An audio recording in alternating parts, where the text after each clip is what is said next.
Graças a Deus, irmãos, vamos nessa manhã estudar o que o escritor ao livro de Provérbios, Salomão, nos ensina no capítulo 2, nos versos de 1 a 8, que diz o seguinte: Filho meu, se aceitares as minhas palavras e esconderes contigo os meus mandamentos, para fazeres atento à sabedoria o teu ouvido, e para inclinares o coração ao entendimento, e se clamares por inteligência, e por entendimento alçares a voz, se buscares a sabedoria, como a prata, e como a tesouros escondidos a procurares, então entenderás o temor do Senhor, e acharás o conhecimento de Deus, porque o Senhor dá a sabedoria, e da sua boca vem a inteligência e o entendimento.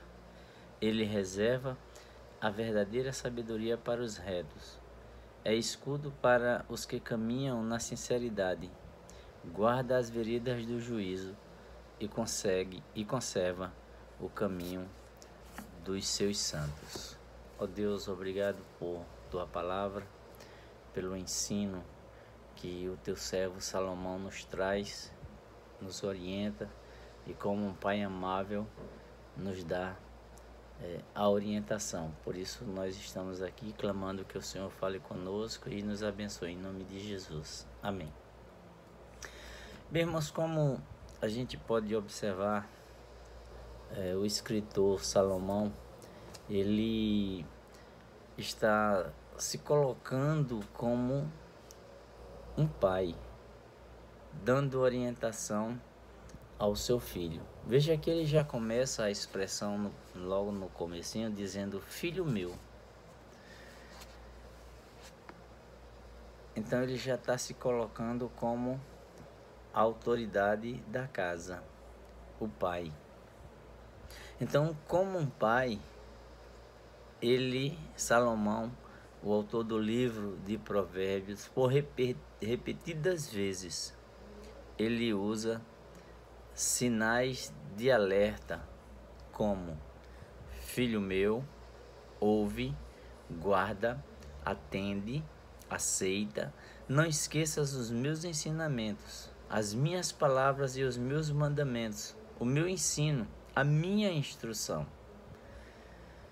Veja que a expressão ou as expressões que Salomão nos alerta nesse texto é verdadeiramente como um pai.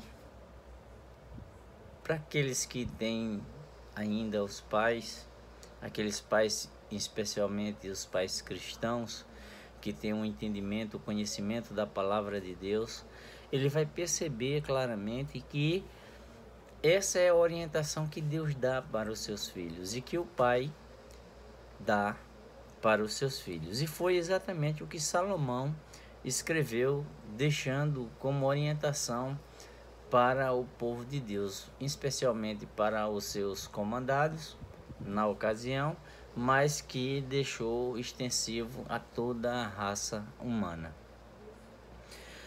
Se agirmos de maneira orgulhosa e soberba, desprezando os princípios apresentados no livro de Salomão, sem reconhecermos a nossa pequenez, a nossa limitação, os nossos fracassos, estaremos agindo como insensato. Então, pessoas orgulhosas e insensatas arruinam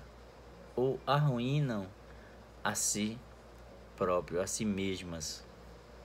Temos na Bíblia diversos exemplos. Eu vou citar aqui dois que os irmãos podem conferir em 1 Samuel 25, em 1 Reis 12.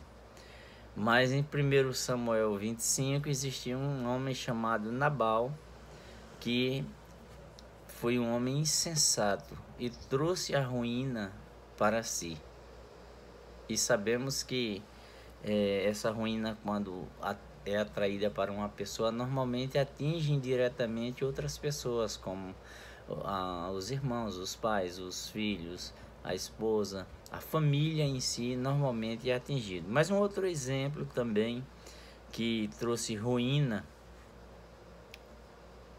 para os outros e para ele e sua família foi Roboão. Roboão arruinou a sua própria família e até mesmo aqueles que estavam em sua volta. Então perceba que andar com sensatez, fazendo a vontade de Deus, requer que cada um ouça a instrução para não andar como esses que eu citei andaram. Mas nos versos que nós lemos, nós podemos perceber que ele sai traçando uma orientação para que a gente não caia em laços. E um dos laços que a gente tem que ter o cuidado para não cair é o laço do amor aos prazeres. Essa descrição do homem imoral que recebe os desejos insaciáveis da carne, mais conhecida no estudo ou entre os estudiosos como o hedonismo. O hedonismo é uma das marcas do homem moderno, do homem do século 21, ou até mesmo, por que não dizer, do homem pós-moderno, como alguns costumam dizer. Seu prazer do homem pós-moderno é o individualismo, é o imediato. Para ele é o único bem. E aí a gente percebe que isso é o princípio e fim da moral. Uma frase descreve bem nossa atitude quanto aos prazeres. Os que não os vivem têm a ilusão, enquanto os que viveram estão insatisfeitos. Deus nos criou com a capacidade de desfrutar os prazeres. Veja, irmãos, que quando Deus criou Adão e Eva, eles não estavam proibidos no jardim de desfrutar os prazeres, seja sexuais, prazeres de convivência, de harmonia com a natureza, de comunhão com Deus. Então, eles desfrutavam os prazeres e Deus nos capacita para tais prazeres. Contudo, Salomão descobriu que se esses desejos naturais foram desfrutados descontroladamente, eles se tornam oco, se torna vazio, se torna ilusão, ilusórios. Veja que nos versos que nós lemos, do verso 1 ao 8, mas que você pode ver até o 11, como ele mesmo descreve sua experiência quanto ao desfrute dos prazeres. No verso de 1 a 3, ele vai tratar de uma vida dissoluta. Nos versos de 4 a 9, das possessões. No verso 8, do sexo. Do verso 9, do poder. Cuidado especial deve ser dado ao prazer natural e o que o sexo proporciona.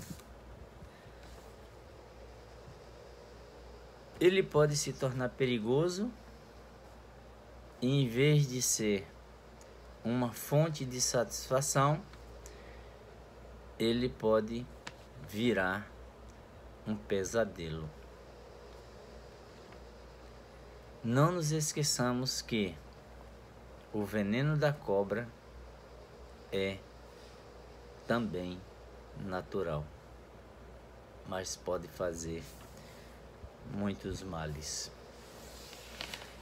Também, irmãos, nós podemos constatar que em pleno século 21, sobre o laço da irracionalidade, Sócrates filósofo, escreveu: uma vida não examinada não é digna de ser vivida. Então, durante a Idade Média, a igreja viveu sobre a opressão de alguns dogmas que eram questionáveis. O homem moderno vive sobre o dogma da irracionalidade. Ele não tem atração pela reflexão, pois, como é senso comum, refletir não o leva a lugar nenhum. Podemos também destacar alguns homens no texto bíblico, na Bíblia Sagrada. Nós vamos citar 3, que eles se tornaram exemplo de pessoas irracionais e pessoas que trouxeram consequências para ele e para o seu povo. O primeiro é Esaú, que agiu sem refletir e perdeu seu direito à porção da herança. O segundo é Sansão. Foi um homem dominado por suas paixões e agia impulsionado por elas. O terceiro foi Saul, que agiu por impulso, pressionado pelas circunstâncias, e perdeu o trono. Então, o que se ouve hoje? Curta a vida, faça o que der na cabeça, afinal, a vida é curta. Então, refletir hoje é senso comum, então ninguém pretende entrar no método da reflexão, por se tornar um senso comum. Mas também nós devemos ter cuidado, amado irmão, com os laços das más influências. O verdadeiro amigo, ele constrói caráter do seu companheiro, mas o perverso trabalha para corrompê-lo. Veja, irmãos, que a Bíblia, na sua sabedoria, ela nos traz todos esses detalhes, nos ensina de como vivermos para agradar a Deus. O Salmo 1 é um exemplo claro de ensino de como devemos nos portar diante dos homens e da Igreja de Cristo. Nós devemos evitar os companheiros maus. Nós devemos evitar pessoas iracundas.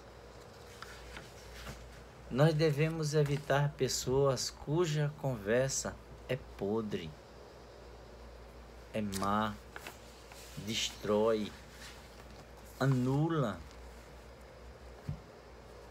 o seu comprometimento com Deus, a sua fé com Deus. Ao manter amizade com pessoas cujo vocabulário manifesta toda a malícia do seu coração, você corre o risco de adorar o mesmo padrão, ou melhor, de adotar o mesmo padrão, trazendo angústias para você e para os que ouvem. Devemos então, irmãos, viver sempre pensando de como servir melhor a Deus, andando em caminhos retos, andando na presença de Deus, andando com uma vida de oração, com uma vida de testemunho da palavra de Deus. Eu gostaria de concluir o nosso estudo dizendo que devemos valorizar os princípios bíblicos. Devemos valorizar para que tenhamos uma vida bem-aventurada, que redunde em glórias ao nome de Deus. Lembre-se de que os laços de Deus são laços de amor, de misericórdia, de graça, de bondade, que protegem todos aqueles que por ele são envolvidos. Louve-o pela proteção visível e invisível que ele dá. Lembre-se que somos dia após dia salvos, livres de muitas ciladas do mal que nos ataca. e é Deus quem nos livra e quem nos abençoa. Gostaria de deixar alguns questionamentos, algumas praticidades da vida para que possamos seguir andando em frente. Dá atenção aos ensinos de sabedoria. Confie no Senhor sem se preocupar com a opinião dos homens. Tema ao Senhor. Evite o caminho mau. Valorize as atividades da sua igreja. Que Deus, irmãos, nos ajude, nos abençoe e nos ensine a andar conforme a sua palavra. Amém.